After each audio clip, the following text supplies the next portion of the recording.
There we go. Hello, everyone. Thanks for joining.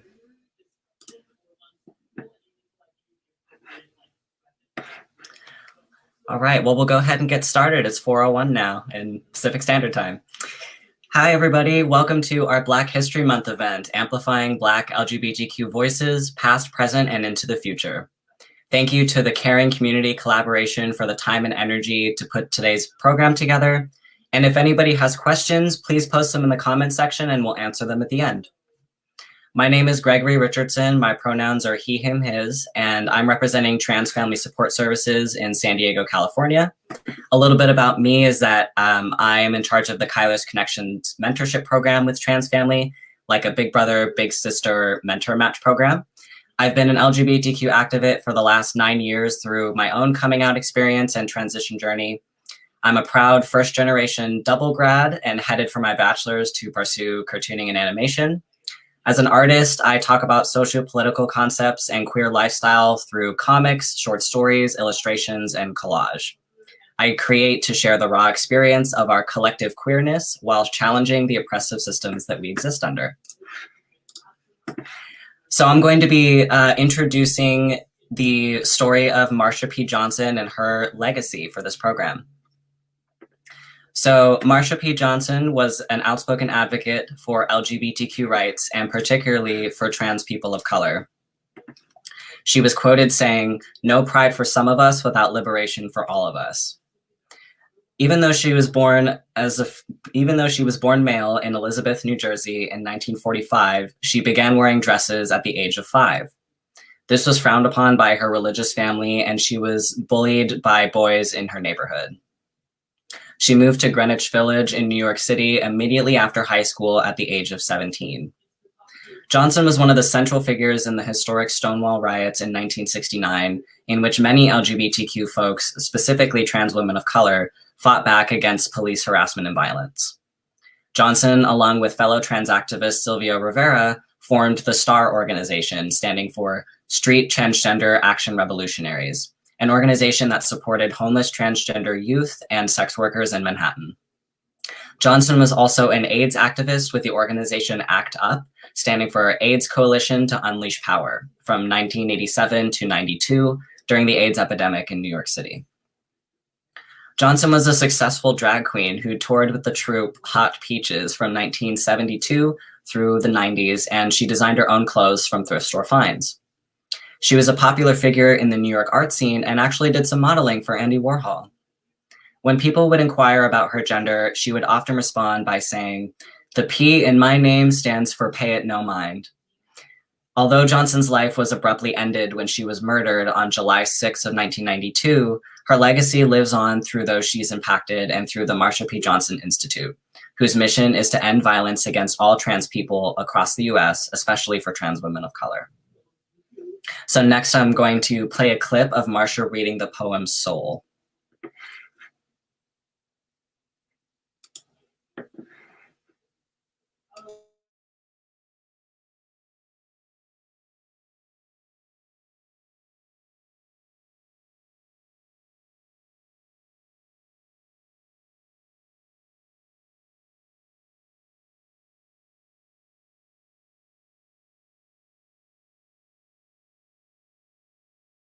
Gentlemen, in case you didn't get the message, but I know you did, because I can see that this audience is the message. We have someone to sum it up for you, Miss Marsha P Johnson.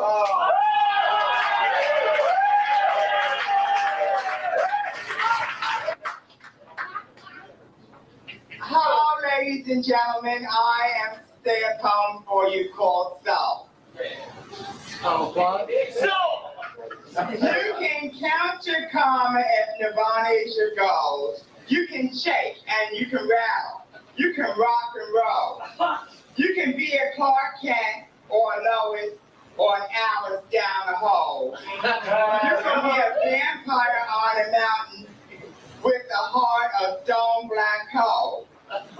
You can be a leather angel on a sleek black Harley bike. Or a redhead screaming faggot, or a dazzling giant. You can lock yourself in a closet in a fine, neat stove, but it really doesn't matter if you ain't got soul.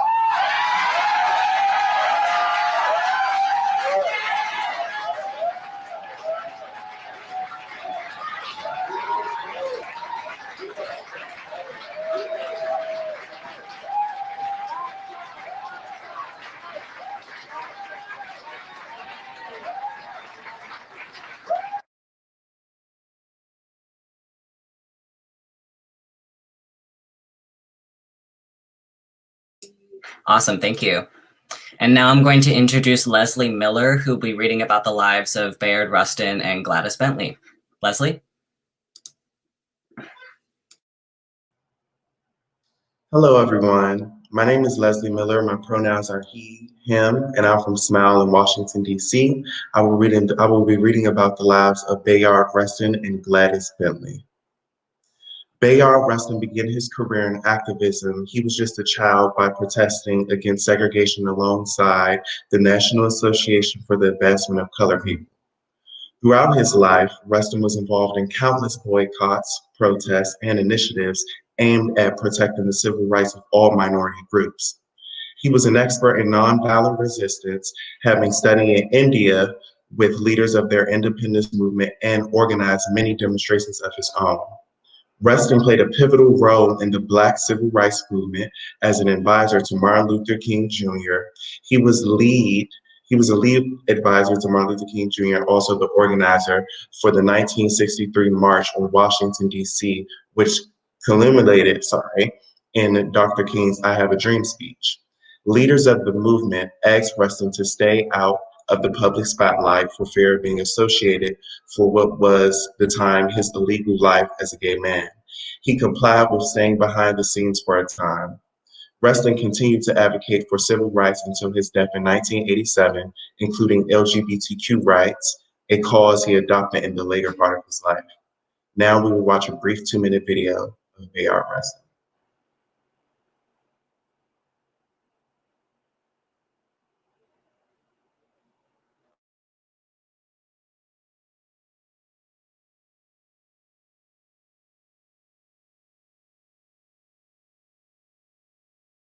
August 28, 1963, 250,000 Americans gathered in Washington, demanding that Congress put an end to officially sanctioned racism. Without Bayard Rustin as the organizer, the March on Washington would have been like a bird without wings. It was a sea of humanity. He had the ability to pull people together. He was able to reach out to hundreds and thousands of people all across America. Everybody from the NAACP to the Protestant, Catholic, and Jews. He brought us all together. They live in a nation where they will not be judged by the color of their skin, but by the content of their character. I have a dream today. That afternoon, in the shadow of the Lincoln Memorial, a parade of speakers offered words of inspiration to the crowd. Those spoken by Martin Luther King would be heard over and over again for decades to come. Bayard Rustin's would be all but forgotten.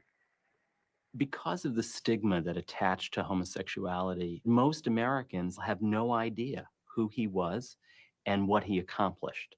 So there's a way that Rustin is really a man without a history, and in certain ways is a lost prophet of nonviolence. He was gay, and we have not had the courage. We have not had what I call raw courage to honor a man because of his sexuality. Gays are beginning to realize what Blacks learned long ago. Unless you are out here fighting for yourself, then nobody else will help you. I think the gay community has a moral obligation to continue the fight. Bayard Rustin. Waiters always look at me and think. Now I will be reading a reading about Gladys Bentley. Gladys Bentley was a gender-bending performer during the Harlem Renaissance whose stage name was Bobby Minton. While growing up, Bentley preferred wearing their brother suits rather than dresses and blouses. Bentley stated in an Ebony magazine interview, "It seems I was born different. At least I always thought I was." Bentley was teased by their peers and ostracized by their family and ran away at the age of 16. Bentley was known as America's greatest piano player and the Brown Bomber of sophisticated songs. The New York Times said Bentley was among the best-known Black entertainers in the United States in the 1930s. Bentley defied the law and publicly married a white woman during a civil ceremony in 1931. The McCarran Act that passed in 1950 prompted a witch hunt for suspected communists as well as members of the LGBTQ community. By that time, Bentley had moved to California to help care for his ailing mother. Bentley was no longer legally permitted to perform in men's clothing and was forced to conform at the whims of McCarthyism and the Black church. They began taking female hormones, married 2 different men, and proclaimed in an Ebony magazine, "I am a woman again." Many believe this was an act that Bentley put to save their career. Bentley passed away from pneumonia at the age of 52 in 1960. While society ultimately did not accept Bentley's gender nonconformity, they were truly a pioneer who lived as their authentic self at a time when the word transgender did not exist. Now we will watch a 2-minute clip about Gladys Bentley.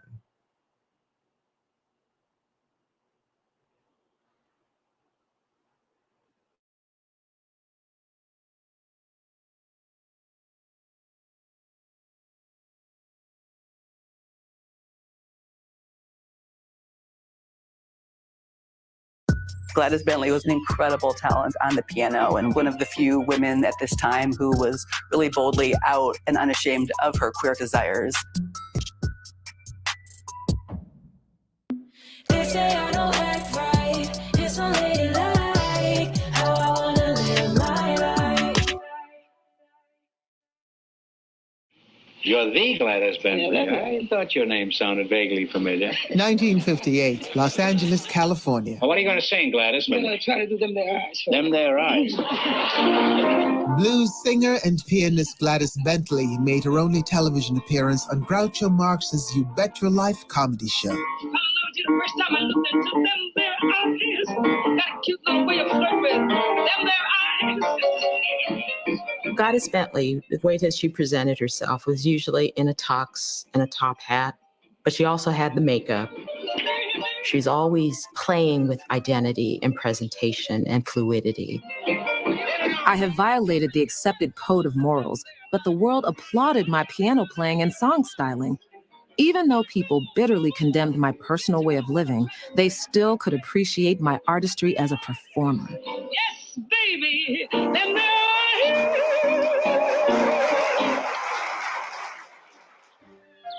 Gladys Bentley was born in 1907 to a working-class family in Philadelphia, Pennsylvania.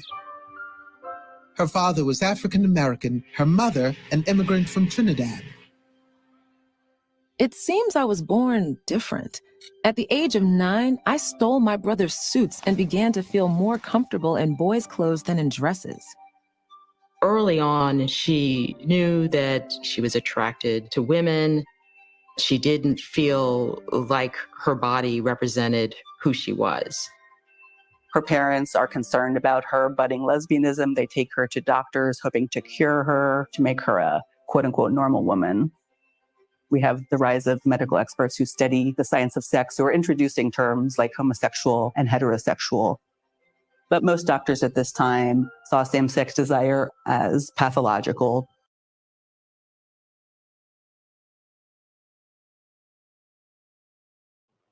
Now, I would like to welcome Crystal Mckinley, who will be reading about the lives of Ruth Ellis and Miss Major Griffin Gracie.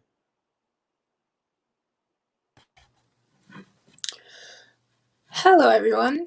My name is Crystal Mckinley, and I am a trans woman of color here today.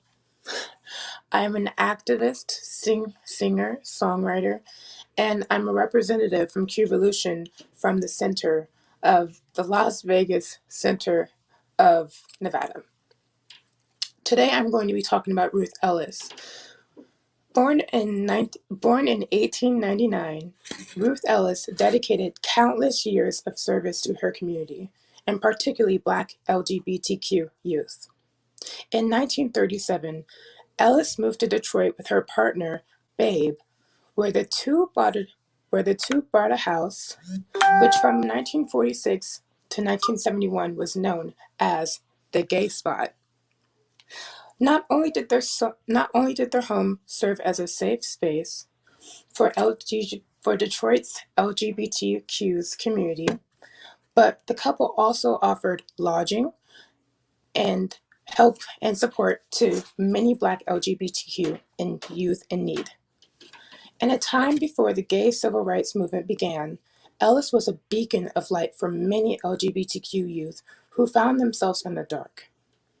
In 1999, the Ruth Ellis Center was founded in Detroit, Michigan, which continues to offer emotional support, medical care, and housing to LGBTQ in need. She continued working with LGBTQ organizations until her death in 2000 at the age of 101. She is known for being the oldest surviving out lesbian. And now we're going to play a great short video of Ruth Ellis prior to her death.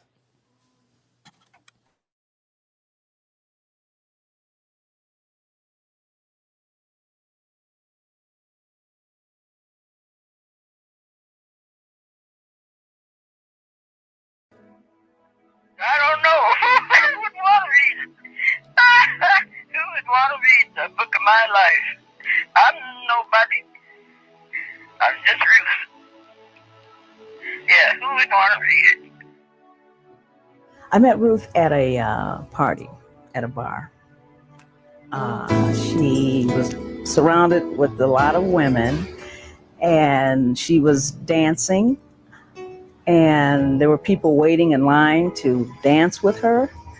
And I look in there, and the whole floor, there must have been at least 200 people on the floor doing the electric slide, and Ruth was in front, leading the pack, not missing a step, not missing a beat. Then she wanted to dance, and we danced, and I got tired and wanted to go sit down. Ruth didn't want to take a break. She wanted to keep on dancing. So when we were all sitting down at the table drinking, Ruth had to get up, and she went around to all the other tables to strangers and asked all these very young women to dance with her. That's how I met people, dancing. I go and ask them, may I have this dance? And they said, sure. Then I also asked her how she could do this. Don't you get tired, Ruth? She said, well, I can sleep. You girls have to get up and go to work the next day, and I'll just sleep for the next 2 or 3 days, so it'll be fine. I can dance on the upper storm. I love to dance.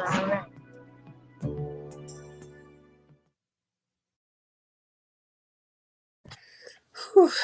It is such an honor to be able to see my ancestry, the people of my kind, be themselves and fight for change.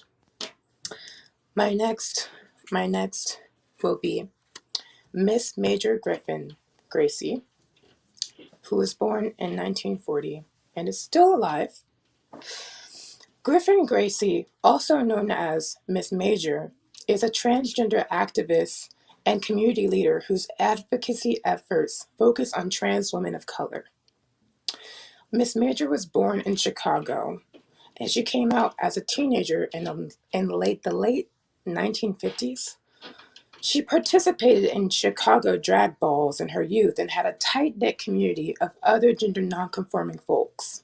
At that time, she was unaware that she and her friends were questioning their assigned gender and much of the current terminology defining different gender identities that did not exist at the time. Miss Major had a tough life early on in a world that wasn't very friendly to Black trans folks. Sorry, just get myself together.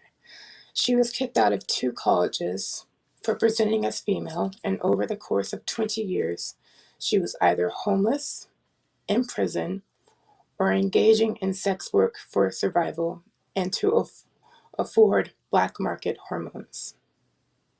She moved to New York in the 1960s and frequented the West Village's Stonewall Inn.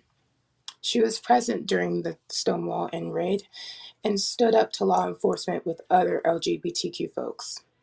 She was arrested in the riots and was beaten over the head and had her jaw broken by police. She didn't allow this setback to halt her advocacy efforts, and after Stonewall, she moved to California, where she worked with formerly incarcerated trans women who were facing homelessness.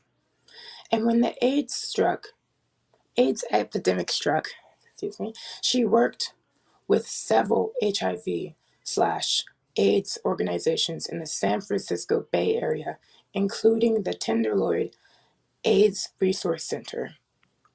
In 2005, Miss Major became a staff organizer for the Transgender Variant and Intersex Justice Program, also known as TGIJP, and later became the executive director.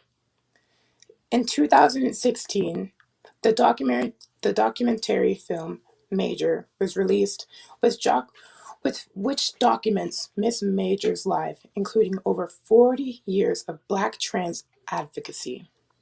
Miss Major is still alive and continues doing advocacy work for the trans community. She now lives in Little Rock, Arkansas, where she founded the House of GGs, a safe haven for the transgender community. She and her partner, LGBTQ activist Beckwith, welcomed a child into the world on January 9th, 2021. Miss Major's advocacy efforts continue to make a huge impact in the lives of many trans POC folks, including myself. Now we will have a clip about Miss Major and her life.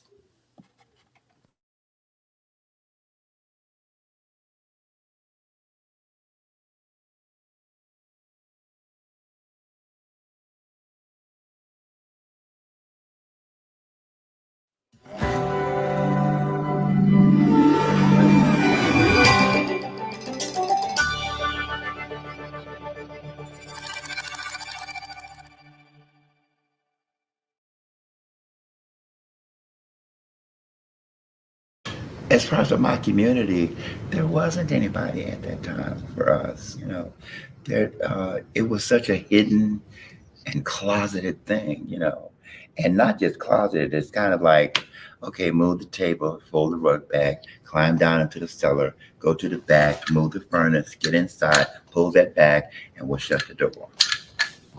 Too much drama. And now to go places in different cities and see the girls just growing in their selves and, you know, being the person that they choose to be, you know, it just fills my heart. It feels so good. I so admire these younger queens who are out there like Laverne Cox and Janet Mock. They've taken the stuff that my generation has fought and gone through and put it to good use with themselves, to put themselves in a position to be models for these younger kids growing up, you know. So I don't feel it's just me out there fighting to make a difference.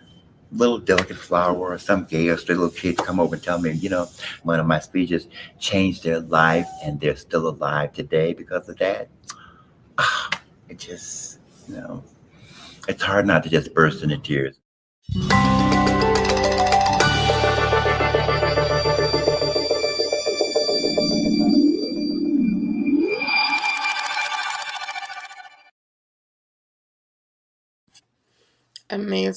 Amazing human being.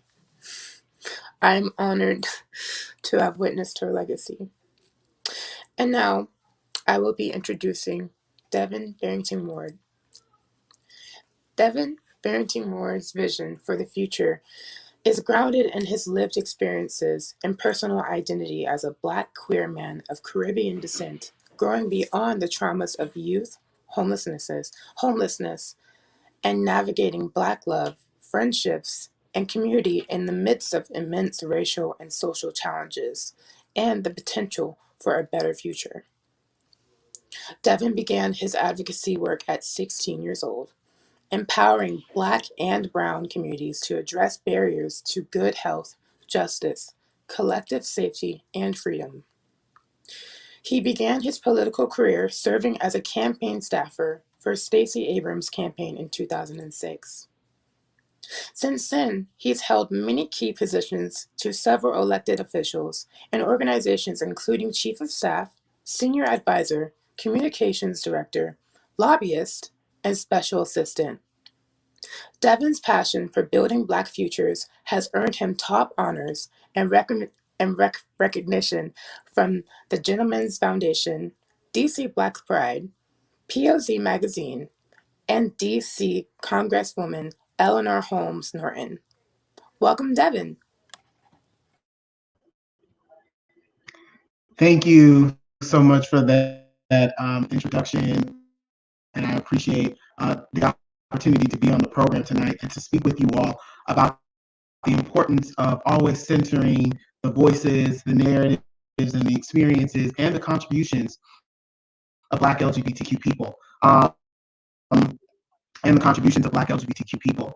I think that I'm seeing that there may be some challenges with my sound. Let me know if folks are able to hear me or not. And so I think that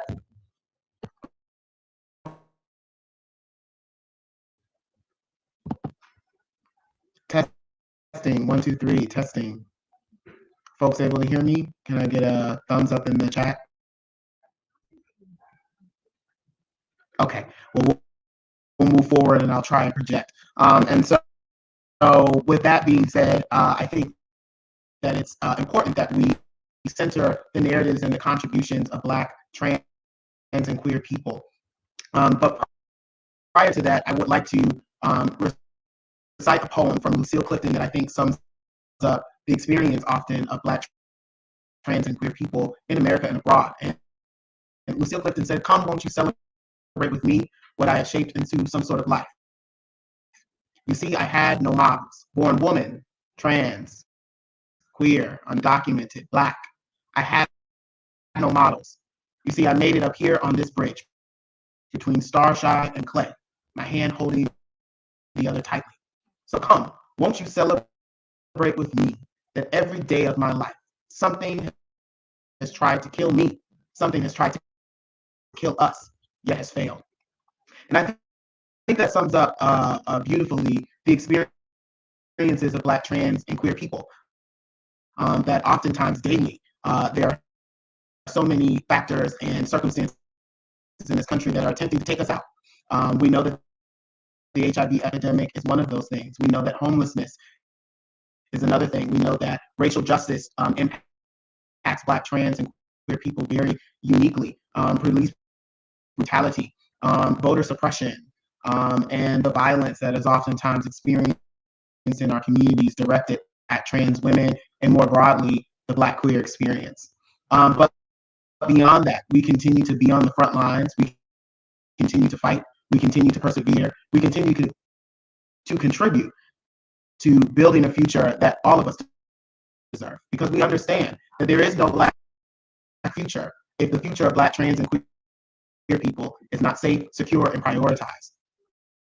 And that there's no future for this country and for the world if there's not a future for all Black people, where all Black people are liberated, free, and have the right to self-determination and safety. I am excited because I get to work with living civil rights leaders, living heroes, people like State Representative Park Cannon, who just today in Georgia stood up to Republicans and stood up to the Georgia Highway Patrol as they attempted to suppress and quell political dissent and the voices of peaceful protesters who are protesting House Bill 531, which is seeking to suppress Black votes.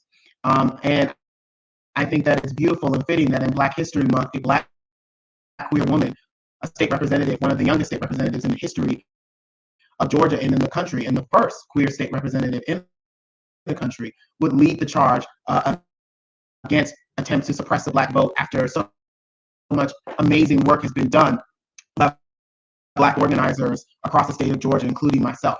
I also want to uplift people like Tony Michelle Williams, the executive director of Solutions Not Punishment Collaborative, who's done so much amazing work to prioritize the needs and the dignity of people of the trans and the queer experience. People like who are engaging in survival sex work. People like DeAndre Phillips, a Black father who was killed in the city of Atlanta after an officer smelled marijuana coming from his car. And because of that, Solutions Not Punishment Collaborative immediately got to work and did the hard work of speaking up, not just for Black trans people, but speaking up for all Black people, but doing it from a lens uniquely that is understood from being trans people and queer people. And because of that, they were able to reclassify cannabis as a non-arrestable offense in the city of Atlanta, cutting arrest rates and cutting the population at our city detention center. And so because of that, we are able to do amazing work that's being led by myself and other Black trans and queer organizers to close our Atlanta City Detention Center and reimagine it so that it can become a center for equity, wellness, and freedom. And the reason why we're doing that is so many of our people are locked behind cages. So many of our people, our most precious resource, are tied up in the criminal legal system, a system that oftentimes provides no justice for us and actually preys on us and removes people from our communities and breaks our spirit. And so it's really important that we uplift the work that all of us are doing collectively to build more pathways to liberation and freedom in our respective places throughout the country, but that we also honor the legacy and the work of Black trans and queer people, because again, none of this is possible without us. And so I just appreciate the opportunity to speak with you all.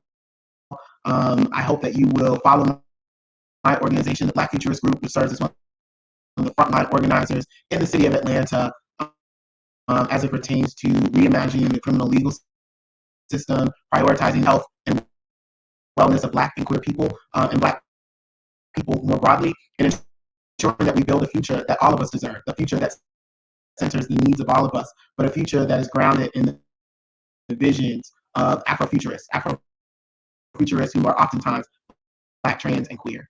And so I want to thank you all for the opportunity. I know Travis will kill me if I didn't say this, but in the next few weeks, I'll be announcing that I'll be running for office in the city of Atlanta, and more details will be coming soon. And so I want to leave you with, it's our responsibility to step up and get involved. It's our responsibility to put our body in places where there is injustice. It's our responsibility to speak truth to power. It's our responsibility to move without fear. And it's our responsibility to claim the reins of this country, because the ideals of America is beautiful, but America hasn't worked because it's never been in the right hands. And it's time for us to put this country and the world in our hands. Thank you. I now have the opportunity to introduce a really great friend that I haven't seen for a while. I used to see them all the time when I lived in Washington, D.C. But now, the days of the pandemic, I get to see her on forums like this online. So my friend Aurora has broken through several obstacles. In this day and age, it's hard to find a genuine artist who is immensely talented, but there are a select few singers and songwriters like Aurora Lloyd, who just wants to give her heart through her music. Hailing from Philadelphia, but growing up in both Philadelphia and Lithonia, shout out to Lithonia, Stone Mountain, East Side, Zone 6. She has been performing since she was the age of 8 years old. Aurora has created her own unique yet soulful sound and R&B that captures her full artistry. Outside of music, she is an activist fighting to end youth homelessness in America alongside Smile, Making a Way, America, and True Colors United.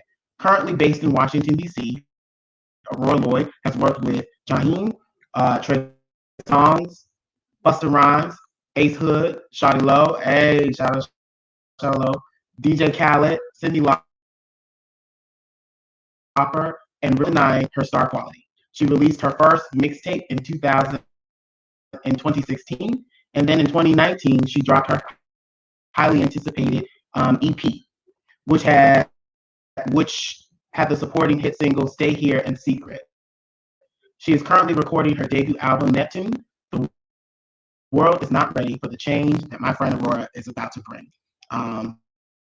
Ladies and gentlemen, people all around the world, please clap it up for Aurora Lloyd.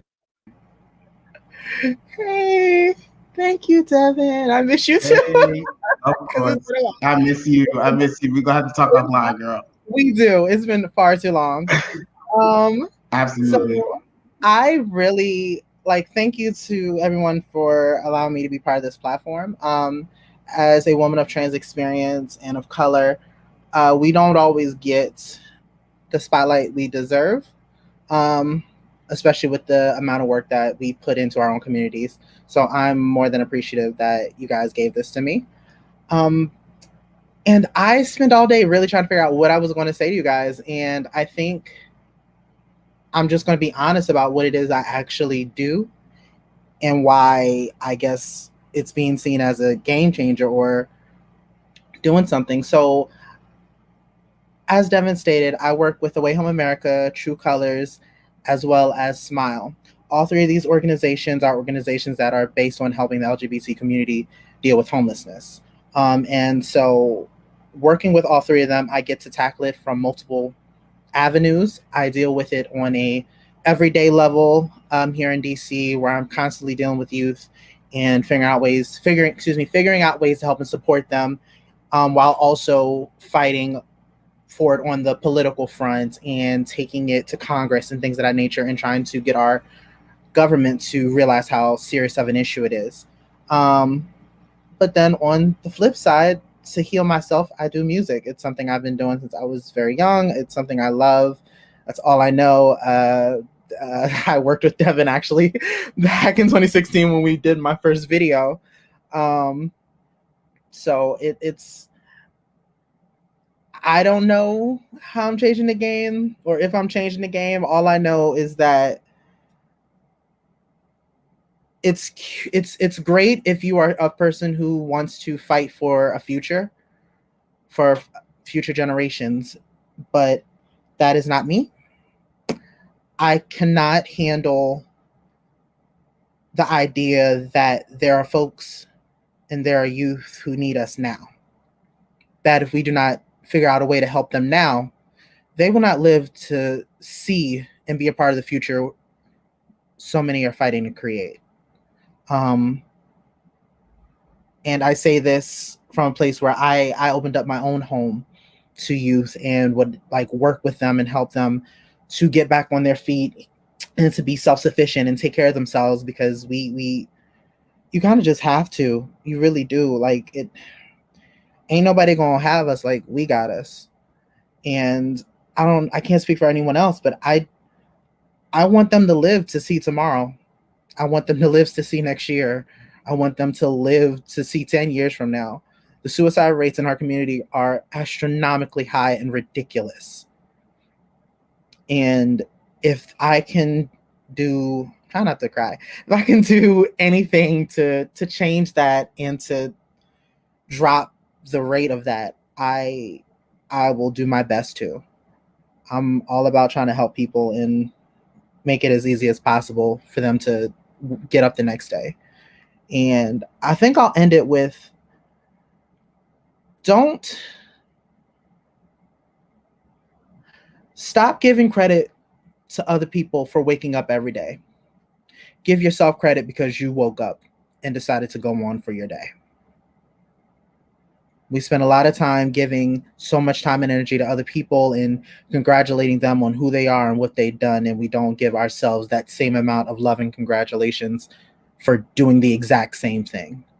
Waking up and saying what I'm going to do today and making it happen. But all right, that's my spiel. So next, I want to introduce Judah Joslin. Judah grew up in Sacramento and has been a longtime queer activist in the Sacramento area, from working to dismantle and defeat Proposition 8 in 2008 to his work on planning committees for Trans Family Day. He has dedicated his work to advancing the priorities of the youth and the LGBTQIA+ community. He identifies as queer, female to male, trans masculine, and genderqueer. He is a loving father of 2 human children and 1 furry dog. He received a BA in psychology with an emphasis in education and social psychology from the University of California.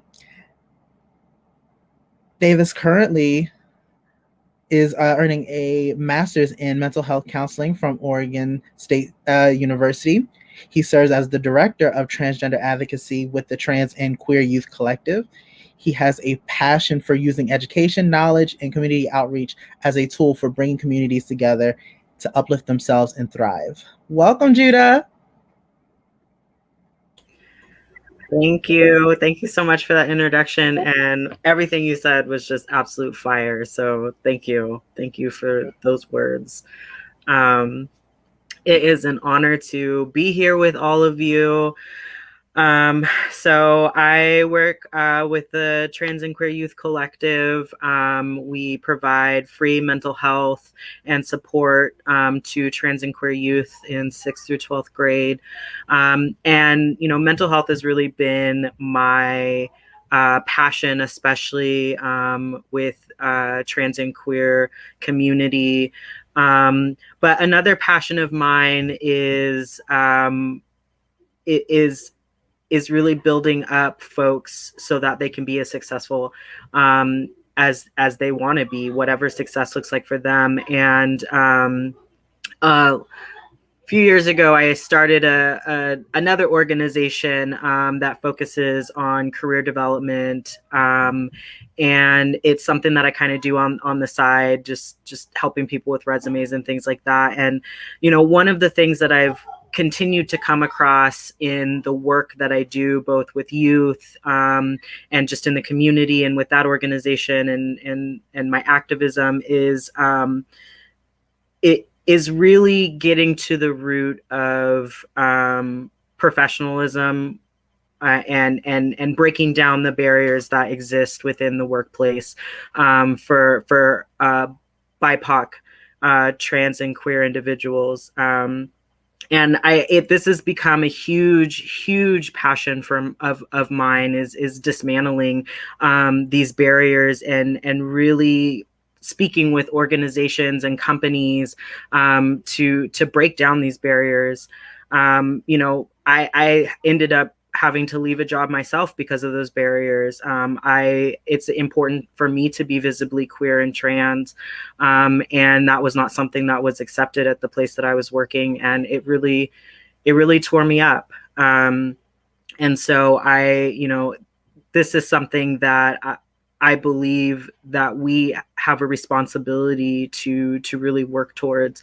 And I kind of look at it in three areas that I've really talked to folks about, you know, professional standards, right? So we have all of these professional standards that are rooted in this antiquated, you know, white cishet dominated view, right? The dress code, you know, women should wear this and you can't wear this and you can't have piercings and you can't have, you know, tattoos and you can't do this. And it's really a barrier for a lot of people, especially queer and trans individuals. And I am always hoping that folks will, I'm always encouraging folks to get rid of those things, because historically these dress codes and these professional standards are based in whiteness and proximity to whiteness. And they're often rooted in implicit racism. You know, they're often cited as reasons for not hiring somebody or terminating somebody. Often the phrase cultural differences is used. And, you know, we're past that. We're in 2021 and, you know, there is no need for us to have these professional standards that create barriers for folks. And, you know, also talking about, you know, I in preparation for this, I had reached out to a lot of the Facebook groups that I'm a part of and just BIPOC, trans and queer folks, just to get a sense of like, what is it that you need, right? From potential workplaces or from, you know, workplaces that you're in now. And, you know, transparency around salaries is another thing that came up. oftentimes we're encouraged not to have that transparency around salaries and talking about salaries. And to be honest with you, it's classist, and it serves to only maintain wage gaps, especially for trans and queer individuals. It also leads to mistrust. I don't personally trust anybody who doesn't want to talk about their salary. Why not lift everybody up and all of us be on the same level playing field? Some other things that really came up as I was talking to folks about this was valuing lived experiences. As a person who had a lot of privilege and had access to a lot of things, there are thousands of other people who are in same positions as me who didn't have access to those things. And why is it that they don't have the same opportunities for jobs that I have, right? So valuing lived experience over advanced degrees is huge. Just because somebody doesn't have an advanced degree doesn't mean that they don't have valuable lived experience to help them get the job done. And then last but most important is like getting rid of qualifications, right? So you have to have a this in order to do this job. When oftentimes that's rooted in racism, it's rooted in creating barriers for folks, and so often it really creates significant barriers for especially BIPOC, trans and queer individuals.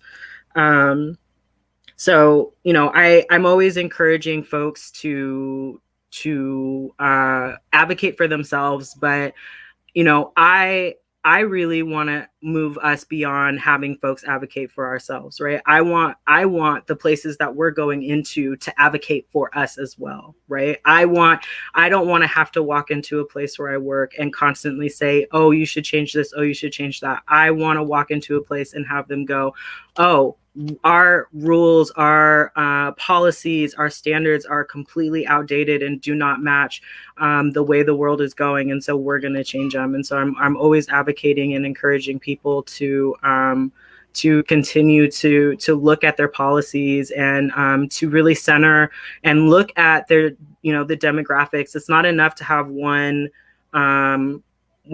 Black person, one trans person. That's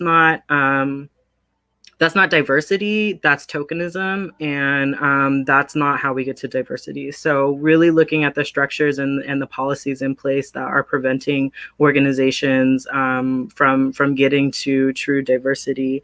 And I had heard something not too long ago, but I can't remember the exact phrasing, but essentially was like, we have not been left behind, but rather we have been forced behind. And that really stuck with me, right? Is that, Black and brown, trans, and queer people haven't just been left behind, they've been forced behind. And it is our duty as a society to uplift those voices and to make sure that we are centering them and to make sure that we are providing them with every opportunity and breaking down every single barrier that comes in front of them. It is our job as a society to do that because we have forced them to be behind. And so I'm very passionate about that. But I will end on that. I am so happy that this is here and that I got to hear so many amazing people speak. Thank you all for being here today. The videos from today will be posted on the participating organization's social medias and sent out to email subscribers. Please stay safe out there, and we appreciate all of you.